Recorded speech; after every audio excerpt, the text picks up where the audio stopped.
Hello and welcome back to another podcast and video from Fantasy Football Scout on Euro 2024. My name is Ed, your host. You can follow me on X at _FantasyEd.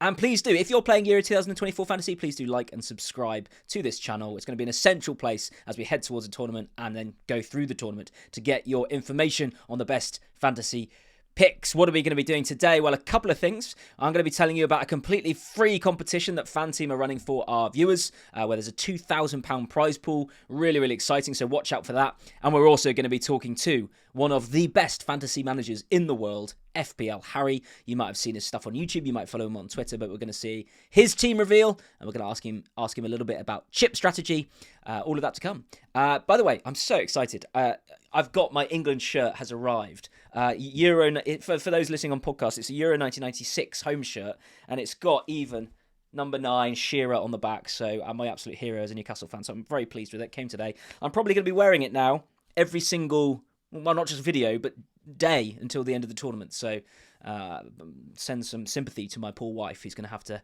put up with that smell. Anyway, I digress. Let's head on over to see what Harry thinks and what his team's looking like as Euro 2024 beckons. So here we are with FPL Harry, both of us in our England tops. Very excited for Euro 2024 kicking off. Harry, how are you? Yeah, good, thank you. Excited for the tournament to start, absolutely. Yeah, I can't wait now. A week away, my team's looking good, and yeah, but I'm more excited for the football. We will decide whether your team's looking good in a bit. Although obviously you are a very established fantasy manager, so I'll probably just end up copying you, as many people do. Much less so in the Euros, I have to say. I feel like I am doing my best, struggling uphill with this one. That's good. Join us to struggle uphill together. Yeah, you alluded to it there, but I was going to say, aside from the fantasy side, are you looking forward to Euro 2024? Yeah, absolutely. I think the England squad, like Maguire being out injured, it's strange that has such an impact on my hopes for the tournament, but it does knock me back a little bit. And I do feel my optimism for the tournament a little bit lower than it was before. But no, I'm massively looking forward to it. You know, national tournament, there's not much better than it, is there? No, I absolutely love him as well. People who've been watching these videos know. But yeah, look, Maguire, same for me. I think, people have a go at Maguire, but he's been so good for England for a number of years. He's always good in the big tournaments. He was in my first draft. I've obviously had to get rid of him. But he was at 5 million. I thought it was a bit of a budget pick, a really good one that he was nailed in. But yeah, he's gone. So we'll have to see. Tonight, of course, England are playing. I think this is going to get released after that friendly, the second friendly, actually. This will be released. But we've just seen the team. Ramsdale in goal. Palmer's playing again. Mainoo's starting. Anthony Gordon, Newcastle's Anthony Gordon starting. So excited to watch that. So let's get this wrapped up and get over to watching our TV. But anyway, what we're going to do today... Sorry, coughing. What we're going to do today is we're going to first of all talk about chip strategy, Harry, because this is the crucial thing, isn't it? Is choosing your chip strategy in such a short sprint of a tournament of 7 match days is absolutely crucial to pick that first team. You can't really pick a team without thinking, when am I going to play my chips? And what I've been saying, I wonder whether you agree with this, to just kick off this conversation. If you decide where your limitless is going to go, the rest kind of takes care of itself. The wild card kind of becomes obvious where you're going to play it. Do you think that's right? I mean, first of all, why don't you tell us, what is your chip strategy? Yeah, so I'm going to go limitless match day 3 and then wild card at some point in the knockouts, probably around probably quarterfinals, but not 100% that it will go in there. I agree a little bit. I think you have to decide what chip you're playing in if you want to play both in the group stage, or you want to play one in the group stage and one in the knockouts, because the limitless kind of has to be played in the group stage. It doesn't really work in the knockout stage of the tournament. So you basically have to play a chip in match day 3. Of course, you might get teams top the group. You might see England, we might see Gordon, we might see Palmer start in that match day 3 fixture if England win their first 2 games. So having something like that, having a chip active on match day 3 feels pretty essential. It's just whether you want to go for something completely different throughout the groups and then you go limitless wild card, or you save the wild card. I think that's probably just the way I'm going to go. Just because I think there's enough teams with good fixtures in both the first 2 match days that I don't feel like I need to force it. That if I played a chip on all of the first 3, particularly the first 2 match days, I'd have there'd be 6 or 7 players who'd be in both those teams. So I don't feel like I massively need to force a match day 2 chip. So I'm going to save one for the knockouts. No, that sounds good. Yeah, I think that's the same as Praz, who we had on. He's going to do Limitless match day 3 and then wildcard quarter final to mop up the mess that could happen in round of 16. You know, if you enter the knockouts in this game and you've got no chips left, and then the round of 16, I don't know, England go out, France go out, Belgium go out. Yeah. And half your team's decimate. You've only got 3 transfers between the round of 16 and the quarterfinals. You're stuffed. But look, I mean, at the moment, my chip strategy, just Harry, to come back on that, is actually a bit different. And maybe I'm just an idiot, but at the moment, mine is quarterfinal limitless and semi-final wildcard to mop it all up. Now the reason is, I know it's a bit different. It still means you're going to be okay for the tournament because you've got that wildcard to mop everything up. Yeah. The reason I don't, because I looked at match day 2 and match day 3. I firmly believe, I've played, you know, UCL Fantasy, and it's the same sort of thing you've got to work out. This is kind of similar. I know there's 6 games in the group stage in the Champions League, or well, not next season, but this year there is. And there's only 3 in this. But it's either match day 2 or match day 3. I thought, right, I'm going to play a limitless there. But I looked at match day 2, and in match day 2, Italy have the hardest game, Spain have the hardest game, England have the hardest game, France have the hardest game, Holland have the hardest game. So immediately I'm thinking, right, I don't want to waste the limitless there because it's just quite hard to, who do you go for, right? So then you go to match day 3, and obviously you alluded to the fact that you know, a chip is going to be helpful, but I just don't see how are we going to know who's going to play. Because managers are never upfront about it. Like, who's going to get rested? And I just worry that if I played my limitless, knowing my luck, I'd play my limitless in match day 3. And then I've got, you know, I've tried to guess who's going to play, and then Kane's dropped, and Mbappe's dropped, and Ronaldo's dropped. I mean, it's not going to be that insane, but I just worry about wasting the potential of that limitless chip. And also, because a lot of big names might get benched, I've said this on previous podcasts, are you turning a limitless essentially into a free hit because you're losing the unlimited budget nature of it? But maybe that's just the best of a bad bunch of options, match day 3. What do you think?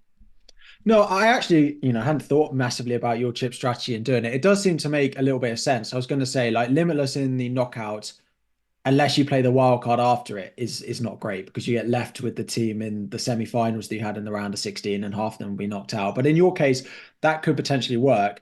Like I might get to the match day 3 and think that my team looks strong enough and that I don't actually feel like I need to play a chip. I don't have like that much investment. I don't have any investment in the Netherlands in my draft, for example. So not that fussed about match day 2 from them. Like Italy as well, they have their difficult fixture against Spain in match day 2. So there are some teams that maybe I'd want in match day 3 that aren't in my draft at the moment, which is why I think it's less the limitless. It's more maybe buying into teams that, like Spain and Italy as well, one of them will need to win their last group game going into match day 3. There will be a few others that I don't have that much investment in because of their match day 2 fixture that I'll want on the final day. So that's kind of the way I've gone with this. But I quite, I hearing you talk about the 2 in the knockouts, I hadn't thought about playing them both there. I suppose the con is, as Praz was telling me the other day, obviously Praz, another great fantasy manager and quite a sort of analytic strategic guy. He's good at that sort of thing. And he was saying the problem, or I raised this, the problem with the quarterfinals is playing your limitless is you've, first of all, only got 8 teams to choose from. Second of all, in theory, they're all playing quite decent teams because they're teams that have got to the quarterfinals. So suddenly, is it quite hard to sort of think who you're going to back? Now, as an experiment, just on my own, last night because I'm a nerd, I thought, how can I work out how this is going to go? So I looked back at Euro 2020 quarterfinal and thought, if these were the teams, would this be a good week to limitless? And it wasn't at all, because if you remember the round of 16 last time, I think France got knocked out. I think Germany didn't. We knocked Germany out. I think Belgium went out. I think Spain. A bunch of big teams. There were. Yeah, I can't remember who they were, but they're definitely. There's always surprises, right? So, which is why, by the way, 101, you've got to have, I think, the wild card in the knockouts. I think because that round of 16, if any shocks happen, you're going to be stuffed if you've got no chips left. Mm-hmm. So it's just for me, it's absolutely: am I going to put limitless in the quarterfinal, like I think, like I was originally going to do, or is it a case of I'm going to get to match day 3 and it's going to become clear that we are kind of going to know who's playing, and it's going to be pretty obvious and managers say who's going to play, and in which case maybe I'll use it then. But initially, my draft that I've been kind of crafting, I'm just picking it to take me right through the group stages. Mm-hmm. But I assume your draft that we're going to see in a bit, you've picked it for the first 2. Yes, I have, mainly looking at the first 2. So as I said, there's not much Netherlands, there's no Spain, and there's not triple Italy. So looking at match day 2 in particular, while some of them have got a difficult game that week that I haven't gone with that. So yeah, mainly looking at the first 2 weeks for now. Cool. All right. Well, thanks for that. Let's take a quick break and we'll come back and look at your team. So, Andy, obviously, FanTeam have this amazing tournament running for our viewers, which is completely free, no deposit required. You just need an account on FanTeam and you can enter. There's a £2,000 prize pool. And every single user who beats the Fantasy Football Scout team is going to get a free month's membership at Fantasy Football Scout as well. But you're going to be in that league, right? I am indeed, yes. And you've played FanTeam for quite a while. Is that right? What do you like about it? I've been playing it for about 4 or 5 years now. Yeah, it's I just like the fact that you can play FPL for 10, 12 years and get nothing out of it apart from an overall rank history. Whereas on FanTeam, you literally win money. So I've done football, I've done NFL, I've won, I've done okay. But it's just nice to actually have something to show for your hard work at the end of it. Yeah, no, I think that's fair enough, isn't it? Well, let's talk about your team. So let me read it again for the audio podcast listeners. By the way, if you've never played FanTeam, go to fantasyfootballscout.co.uk. There is an article on how to play. It's similar to lots of fantasy games. Pricing's a bit different to the Euro game, but and also the bench is similar to FPL in that you can't kind of utilize it during the game week, but subs will come on if players don't play. It's all that sort of thing. So, but anyway, your starting team currently is Donnarumma in goal, Castagna, Inacio, Hernandez. So a 3 at the back, 4 in midfield, Szoboszlai, Fernandez, Rodri and Kroos. Last tournament for Germany. And then 3 up front, Scamacca, Mbappe and Kane. On the bench, you've got Lunin in goal, Gula again. You do like him, don't you? I do. Matvienko from Ukraine and Gvardiol. So talk me through that team, starting with the keepers, Donnarumma and Lunin. So Donnarumma, I love their first fixture against Albania, and I think starting off to a good start in these kind of tournaments is good. So yeah, I've gone for Donnarumma there. He is a little bit expensive, but I found keepers quite hard to pick in the FanTeam one because they priced it a lot better than the official game, I think. So they've actually made you make quite a few decisions. So I've gone with Donnarumma there. I actually really like Ukraine's group. I think Ukraine could go through, and I think they're going to be solid defensively. So having Lunin there, who probably won't play an awful lot of games for me, but I'm just looking now, even in match day 2, Ukraine have Slovakia. He's probably going to play there because Italy have Spain. So I'm probably going to play him in match day 2. And I just like the idea of having him and Matvienko. I did this for the World Cup and had Croatian defense, double defense, and they came in absolute spades in the group stages. And I'm hoping Ukraine can maybe do the same for me. So I've gone with Lunin with a Matvienko double up there. Lovely. And talk to me. We won't go through the whole game because it's just kind of telling people what FanTeam's like and helping them pick their teams. Obviously, by the way, if you want to join, there is a link below in the description. Just click that. Again, absolutely free, and there's a £2,000 prize pool. Talk to me about Szoboszlai because I've got him in the Euros game. I think he's going to be very good. Everything for Hungary goes through him, right? Yeah, that's literally it. He's on all set pieces. He's their talisman. Every time they get the ball, they're looking to feed him. I don't mind Hungary's group. I think because let me just have a look at it again here. Scotland, Germany, Switzerland. So you're not expecting anything from that Germany game, but they don't play Germany until the second match day. They got Switzerland up first. The fact is, if they're going to be kind of playing games that maybe they will be struggling in match day 2 or 3, at least he's on all the set pieces. So you're expecting hopefully maybe an assist or a goal at least in the group stage. And if you can get that, I think he's good value for money. Yeah, and also remember Hungary, Euro 2020, drew against Germany, drew against France. Everyone wrote them off, and then they lost 3-0 against Portugal. So, but they did much better than everyone presumed. So I think they're a pretty solid team. And then one more thing, you've got Kane captain. Obviously, in FanTeam, you can't change the captain every day. You've got to pick. You confident with that? Yeah, I think so. It's between him and Mbappe. I mean, we saw it from the last couple of tournaments. Like Kane is just ridiculous at the moment for England, and I think if you're looking at who to captain this week, I think it's got to be between Kane and Mbappe, and I think I've just got to go for my man up front. There we go. Right, thank you very much. If you do want to enter the tournament and try and beat Andy, try and beat Fantasy Football Scout, go for it. Every single person who beats Fantasy Football Scout will get a pro membership for a month. But you'll be able to see, I think, Andy's team in the league. You'll have a little mark next to him to see if you can beat him as well. Okay, here's your team. So we heard your chip strategy. Let's have a look and see what that translates to. So do you want to talk us through it? In fact, for podcast listeners, I better read it out. So Pickford in starting, Pickford in goal, Wout Fez, Trent Alexander-Arnold, we'll talk about that. Mittelstadt, the obvious pick that everyone's got. DeMarco. In midfield, Wirtz, Jorginho, and Trossard. Interesting one. I want to hear about that. And then up front, Kane, Mbappe, and Havertz, captain. That's seems to be quite a popular front three. And then on the bench, you've got Diego Costa, Teo Hernandez, Kvaratskhelia, love that, at the Georgian Messi, and Bruno Fernandes on the bench. So do you want to just talk us through it? Why have you picked this team? Yeah, so I mean, there's a lot of players in there that are quite similar across quite a lot of drafts. You've got like Mittelstadt, you've got DeMarco, Pickford in there. I've probably got more invested in the goalkeepers than I think maybe others had. I was going to hope that Sells was going to play, but as soon as that didn't take place, I decided to sort of upgrade, because if you get a clean sheet in both the sort of match day 1 and match day 2, that's a decent chunk of points that you might get over people who have gone for one cheap option. I tried to put a few little punts in there, particularly midfield. I feel like the midfield there's a lot of good defenders that I want, and there's a lot of good forwards that I want. Exactly, and yeah. quite a lot of good goalkeepers as well, just to sort of tick the boxes. But midfield is where I think there's, a few punts that can be taken. Kvaratskhelia is a little bit more expensive than I wanted to play, but as I say, they don't play Portugal until match day 3. So they've got Turkey and Czech Republic in match day 1 and match day 2. So he fits in there quite well.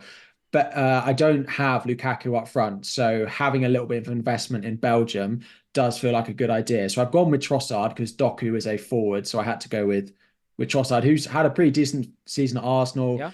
Seems to be pretty focal to that Belgian team at the moment, and Slovakia and Romania in their match day 1 and match day 2 as well. So he is a little bit more expensive. Like he's 8, so he is almost competing with the likes of Bellingham, with the likes of Saka, with the likes of Foden in there as well. But I've used my triple up on England, going in double defense and then Kane. So I quite like Trossard, and then Jorginho is sort of the one that once I've decided just to put him in, it kind of unlocks quite a lot, because he's only 5 million. People are saying he might not be on penalties anymore, but we don't know that. I'm kind of hoping that he might still be. Ball recoveries would be good. He'll be very involved. So hoping that he might keep pens, hoping he gets 4 or 5. And if it doesn't, then he'll be the one that will drop to the bench.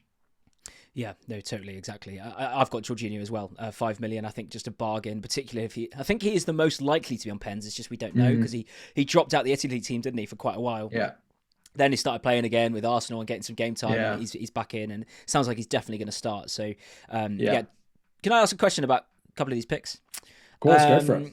I mean, I think Pickford is the most underpriced asset in the game. I think 5 million for the starting I was keeper. so confused why he was why is he cheaper than all the others? Like, we're not a worse defensive side than No. And we're the favourites for the tournament. than Italy and France. Like, why? And there's a little bit like France. Like Mainam was not 100% fully fit, but why he was cheaper? It feels like a no-brainer. Yeah, why is Donnarumma 6 million and Pickford's 5? Pickford's 5. Bizarre.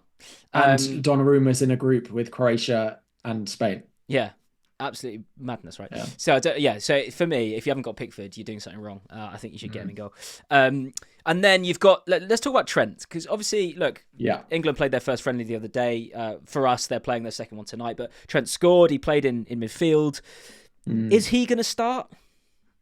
We don't know.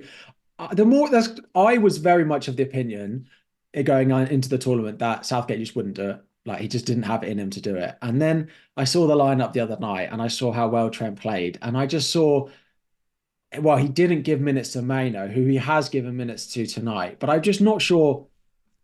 I still think it's a complete lottery, which is why I might not end up with him in there, but I don't think it's clear any of the others who he could go with. Like, is he really going to go with Gallagher in that position? Is he going to go with Maino or Trent? Is probably the 3 options that he's got to play alongside Declan Rice. Now, it is a bit of a gamble, and if it doesn't work, he'll likely be one of my transfers out going into match day 2. The other issue with him is, if it doesn't work in match day 1, he won't play in match day 2. So you do have not just the risk you need him to start, but you need him to start and play well. So there's a little bit of risk, particularly seeing the lineup tonight, that maybe it's not. But there are other changes in that England lineup tonight. He seems to be testing that first choice defense. So I think Gahey is 4.5, but I could just go there now instead, who looks like he's going to be the one to partner John Stones going forward. But it's just, if Trent is playing in that midfield role, I think I want a piece of that. So I've taken the gamble at the moment. We'll see if it sticks after the match tonight, though.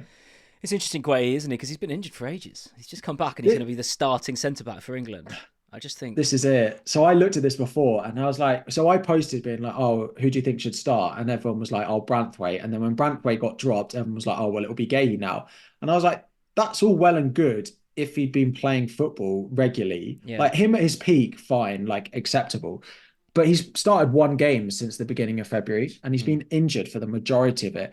That is what fills me with a little bit of concern. And is he gonna want to play him in all three group stage games, maybe to build up rhythm, but could he give Dunk a game? I still think it should have been Branthwaite, but that's neither here nor there now. Now he's not even in the squad. So yeah, it does worry me a little bit as a defensive unit. Luckily our group fixtures are easy enough that I don't massively worry about it too much. One clean sheet in the first two would be okay enough. So yeah, but I probably will either be Trent or I'll just go for the cheapest in Gahey now, I think. Yeah, I think look, Trent. If Trent does start, everyone will get him. He's 5.5 million, and he plays. You'll get points. He's playing attacking in midfield, but you'd get points for a clean sheet as well. Out of position player, so definitely. I just think it's just like you, Trent. Southgate hasn't got it in him. I mean, Southgate. What worked so well for us at Euro 2020 was Declan Rice and Phillips. Right, that double sort of pivot, that the two defensive midfielders just snapping at everyone's heels, worked really well, and then you give it to the front three, front four, whatever, and they just bomb forward, right? And that worked really, really well. So I just think it's going to be Rice and Gallagher. That's what I think. Because Gallagher runs his socks off. Gallagher is exactly a Gareth Southgate player. Rice will add a bit of quality and technique and just breaking up the play, and Gallagher will just run his socks off, and that just allows the forward players to play. I'm not saying that's what I think is the best. I'm saying I think he'll end up doing that. But we'll see. We'll see. Did Gallagher play the other night? Yeah, he started. In that deep, but he played further forward, didn't he? Because he played Rice and Trent. I can't remember. I just don't feel like it would be really weird, given that Gallagher's also not starting tonight, just to throw him into that role. Like, he's hardly played it for England, doesn't really play it for Chelsea. I feel like he's tested Trent there earlier in the week. He's testing Mino in it tonight. And I feel like it'll be one of those two. As a Chelsea fan, I don't think it'll be Gallagher. I'm not sure he's well suited to that deeper role that England needs. Okay. Interesting. He played. I mean, I'm trying to remember the lineup from earlier in the week, but I don't think he played at such a deep role in that one. So what night was it? Was it Monday? Yeah, it was Monday. Let's have a look at the team. So the team on Monday, it was Pickford, Konsa, and Dunk centre backs. Trippier must have been left back. Gallagher played. Guehi started as well. Did Konsa play right back? I think right back. Then it was Gallagher and Trent. Because Rice didn't play. Okay, fine. Yeah. So it could be any three of them. So and Adam Wharton came in, who would be in that sort of position as well. So crikey, who knows? This is the problem with England assets. It is a risk. This is the problem. I might end up with Kyle Walker, which would be boring, but yeah, it would be boring. I mean, look, I think double England defence. The big question for everyone is, and we'll move on from England in a minute. People who aren't England fans are getting fed up, but the problem with England is, or the question is, are you going to go? Everyone's going to get triple England pretty much. It'd be strange not to. I think we are the favourites.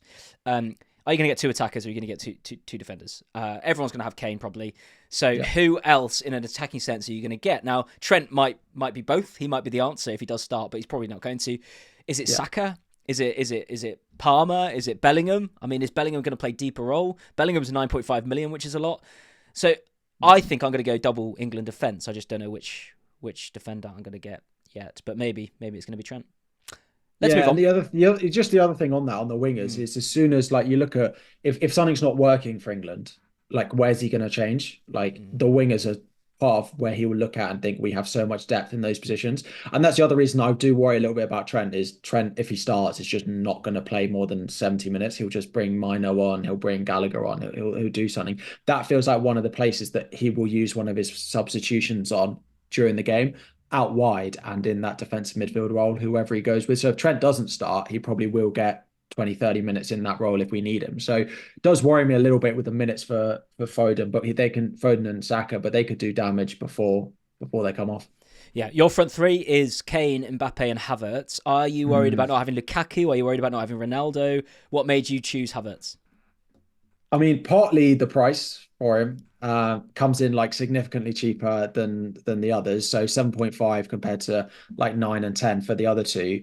And then I have got a little bit of Belgium and a little bit of Portugal elsewhere in my team. So that's why I've gone Trossard and Bruno Fernandes, because I can own, five attackers from those two, from those. I can't own all five forwards. So I've got to pick and choose which of them I go for in the midfield. And with Havertz being so cheap, I think he was a shoe-in, and I'm not going to go with Mbappe and without Mbappe and Kane. And with them saying that Havertz is going to be the striker going forward, then he had to be in there. So the front three kind of picked themselves, and that just left me with still trying to want a piece of Portugal and a piece of Belgium, which is why Trossard and Fernandes are in there. I don't see loads of drafts with Trossard in, so I quite like it as a pick. They Does he don't definitely mass start for Belgium? I assume he he does. had he has been playing a lot of the friendly, so I don't have any Mm. reason not to. I mean, people in the comments might tell me someone else has to, but last tournament it was Hazard, I think Thorgan Hazard, and I can't remember who the other one was, but I'm pretty sure Trossard and Doku will be the two wingers behind Lukaku going into this one. So Well, and part of the reason that we've got this kind of, you're right. It's the same with my team. Like midfield, I think I don't quite know who to get, and they're all quite budgety picks apart from Bruno Fernandes.